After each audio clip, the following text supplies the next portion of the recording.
So I'm curious, do you have a flexible mindset? And I'm asking you whether you're a student or a parent or an educator, do you have a flexible mindset? And more importantly, how do you know that you have a flexible mindset? Well, I'm asking this question because today I want to introduce you to a very special person. This is Susanna Cole. Hi, Susanna. And she is an anti-boring approach trained coach. But more importantly, she is the brand new co-author of a book that is just coming out about flexible mindset. So Susanna, welcome. Thank you. So happy to be here. Will you show us the book first of all? Yay, there it is. Now, what is a flexible mindset? Wouldn't you like to know? I would like to know. I have some tips today. I have some tips for students about how they can build a flexible mindset. I have some tips for educators about what they might want to think about to build their flexible mindset, and also for coaches that might help them to have a little bit more of a flexible mindset. But I'm not going to tell you what a flexible mindset is until after I show you these strategies. Okay, cool. And well, hold on a second. Even before the strategies, I want to just say that you came into my world to get trained in my toolkit while you had already started writing this book. And then you were so excited by the anti-boring approach toolkit that you even incorporated it into one of your chapters in the book, right? I did.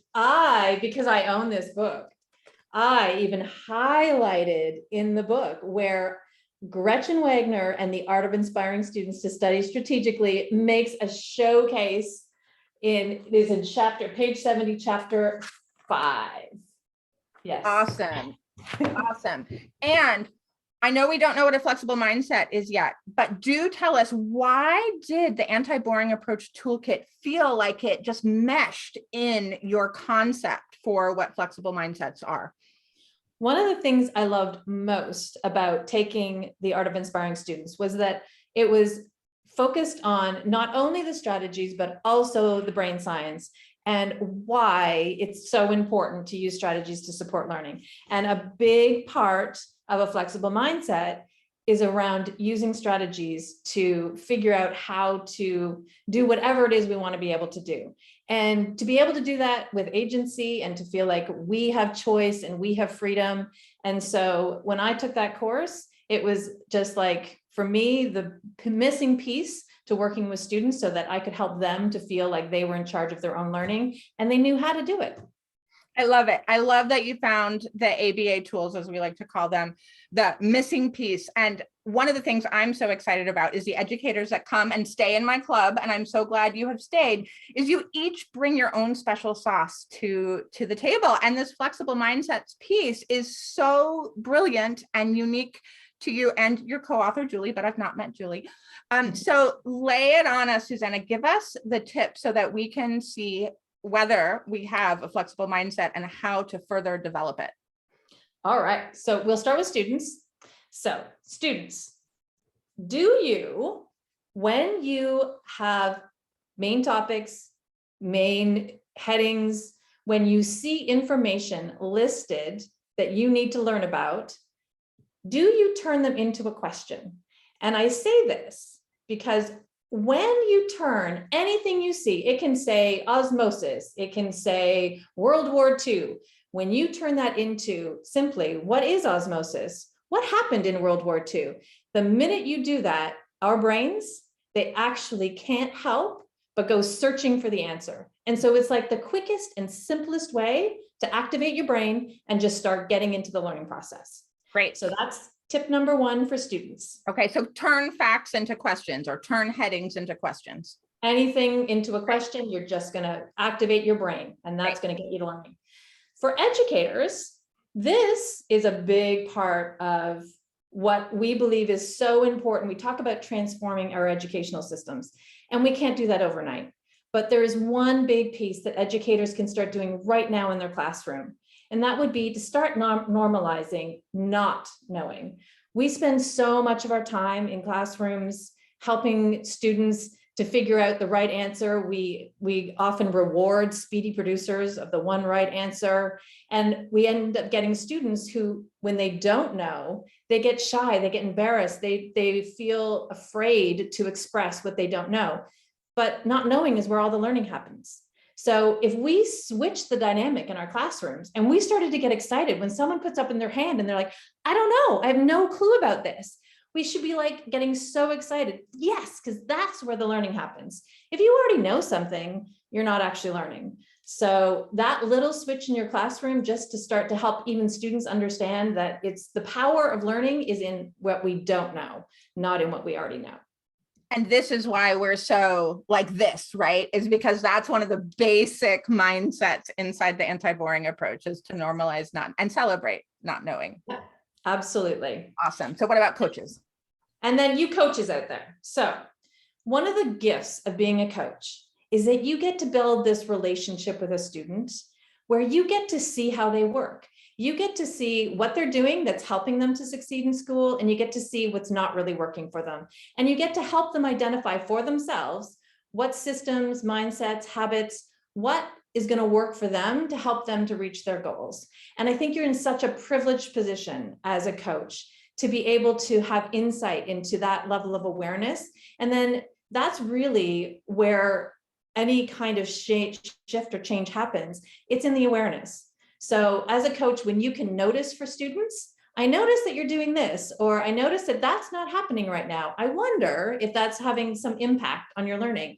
And so I just feel like that opportunity as a coach to see students for who they are and to be able to reflect that back to them so that they can learn from that is just such an amazing opportunity. So in our book, we call that knowing what works when. And as a coach, you get to have all that insight to be able to help a student to see that for themselves. Awesome. Awesome. So listeners out there, can you tell what a flexible mindset is based on the clues in these tips? You could pause and think about it if you want to, but otherwise, Susanna, go ahead and tell us now, what is a flexible mindset? So a flexible mindset has three components, and it includes having metacognitive awareness, which is being able to think about your own learning. Okay, so that's one for students. Yep. Asking questions. Yep. It also includes I can messages, which is that belief that your brain can grow, it can get smarter, that you can, dig in, persevere, and get through things. That's the second component. And then the third one is strategy, executive function processes. And that's all about having adaptive strategies that you can apply to your learning to actually do something different.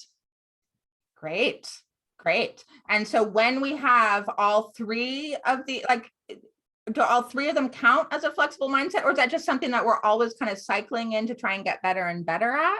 Yes. So we are cycling through all of those. All of those things are important, not one more than the other. They're inextricably linked. They are constantly interacting. And when they are interacting together, the big goal is to be a self-directed learner. And a self-directed learner is someone who puts mental effort towards reaching their goals. They use curiosity. They're driven by their desire to learn. They're lifelong learners. Which is what we all want to be and to cultivate. Yes, as well. Yes. Awesome. Well, I can't wait for my book to arrive. And if other people want to buy the book, which by the way, we really encourage you to do, partially because it's super helpful to get those Amazon reviews to help boost books into the public's, whatever word I'm missing right now, awareness. Yes. So how can people help? Yes, the whole point of writing this book is for impact. The more people that are able to access this information and can maybe use some of it in their classrooms. And we would argue that really anyone who's trying to learn, with a flexible mindset, you're gonna have more effective and more productive and probably even happier learning. So going to Amazon, ordering the book, and then when you receive the book, you don't have to read the whole thing. I would love you to get a taste for it, and then to write a review. And those reviews from people who have actually made a purchase from Amazon are what really count and can really help to share that book with a larger community. Awesome. Well, I'm so thrilled to have had you land inside my community and to help support you through this, and that we get to continue to collaborate together. So yay. Me too. I'm so grateful for this community, and also for all of the insights that I just keep getting from remaining part of your community. So buy the book, everyone. The link will be down below. And I forgot to make a whiteboard for this, but as always now, if you want more of, you have questions about flexible mindsets, I can't promise Susanna will be there, but you can always show up to gretchenwegner.com/live and you can ask me questions at our monthly free event. So I'll see you there, and let's all read the book. Bye, everyone.